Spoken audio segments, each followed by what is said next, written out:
In the 360 days since Russia's invasion, Ukraine has become the front line in the global battle for democracy. It's a fight that is being fought in the airwaves as well as on the battlefield.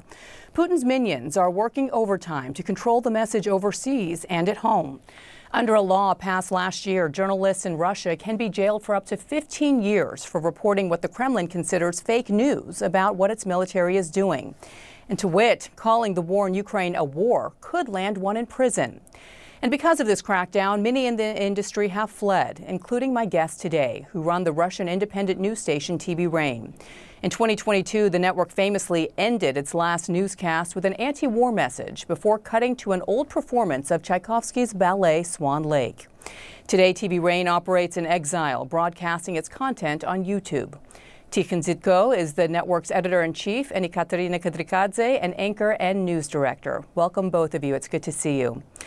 Katya, let me start with you. You are at the Munich Security Conference, where the first time in the conference's history, no Russian officials have been invited. Instead, the chairman of the conference tweeted this: "We want to discuss Russia's future with Russian opposition leaders and exiled people. Their voices need to be heard and amplified."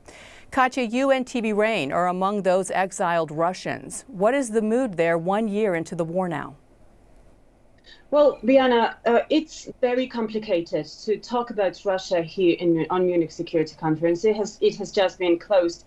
During these 3 days, I was talking to Russian liberal, dissidents, opposition leaders, representatives of the civil society, and also with European politicians and experts. And all of them are saying that Russia should be relaunched as a country, as a state, that after this invasion of Ukraine, everything has changed. And these people, these European Western leaders, are looking for a different approach to Russia and are asking themselves the questions about whether it is really possible to see this new country, to see Russia as a democratic state, which is, not obvious for a lot of people here. So the representatives of Russian civil society, all of them, they're all in exile. They fled the country just as we did. So they were trying to explain that there is a chance for Russia to rebuild a democracy. And I truly believe in this too. So, Tikhon, I guess the question is, are you and other exiles outliers? Or does this speak to a larger issue that many Russians are dealing with right now who remained in the country? We saw people flee the country at the start of the war, and more fled last year when more military conscripts were announced, about 300,000. That having been said, it has remained quite muted, and one can't depend on how people feel in surveys among Russian society. What is your take? People are speaking about Russian who left the country.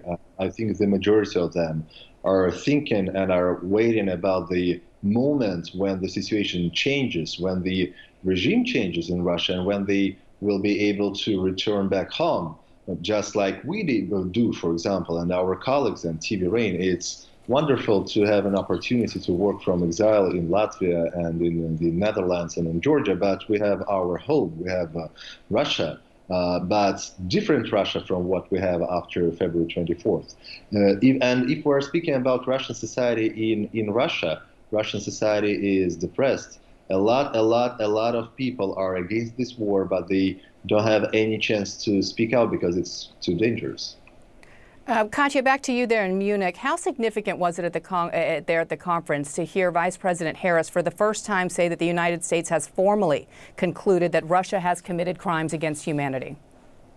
It is really very important, Bianna, definitely. And everyone was quoting Kamala Harris and other representatives of the United States. You know that the delegation is really big, congressional delegation, representatives from Congress, the people here in Munich, and especially representatives of Ukraine, were looking forward to hearing not just statements, however, but also the promises about delivering weaponry, the fighting jets, and long-range systems to Ukraine. And nothing about that has been said. But still, the accountability is one of the main questions here. Really, what I saw is that everyone was talking not only about the reality, but also trying to plan the future and answered the question, how will the world look like? And if we want a normal world after this terrible war, then we need to make Vladimir Putin and others accountable for what they did. And this is the crime against humanity. This is a crime of aggression. And, all of us, we think that there is going to be a tribunal, something similar to Nuremberg. And this is one of the main questions here. So, Tikhon, that's post-war planning. We have to get the war to end first, and it doesn't look like Vladimir Putin is willing to get to the negotiating table in earnest at this point. What will it take to finally get him there? Because the Russian economy has remained resilient up to this point. His hold over society and his suppression has worked in terms of we don't see mass protests on the street. What will it take to get him to say enough's enough?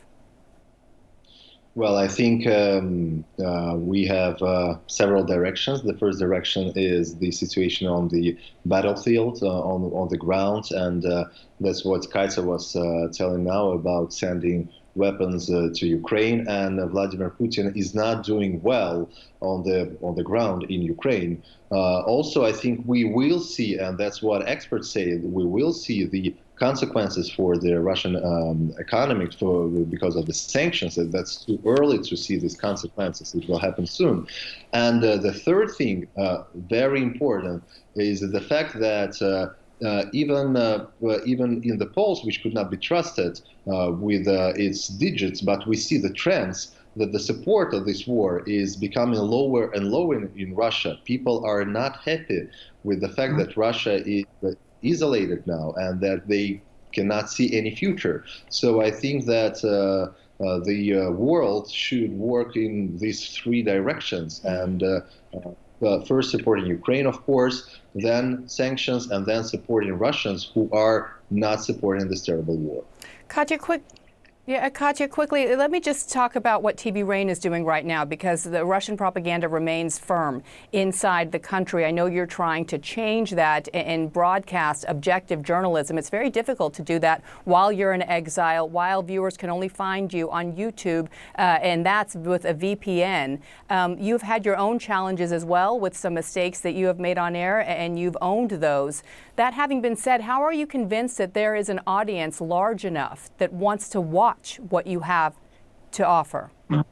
Well, it is important to underline, Diana, that YouTube is still available without VPN in Russia. It is eventually, undeniable that this ban will be there, of course. I mean, we know that they will ban YouTube someday. But still, on this stage, we can be openly working on YouTube for Russians, and we have 14 million unique viewers monthly only on YouTube, which is a huge thing, and we can do more. We can do twice more.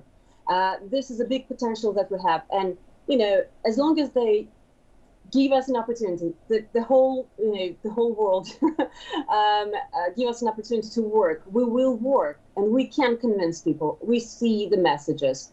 We hear the people talking to us, the audience talking to us. We know that they are against this terrible war and they are supporting democracy. Right. So we are optimistic. Well, it is important to break through to those Russian viewers. That is what's going to put the pressure point on Vladimir Putin. That is for sure. Ekaterina Kadrikadze and Tikhon Zitko, thank you so much for joining us, and thank you for what you're doing.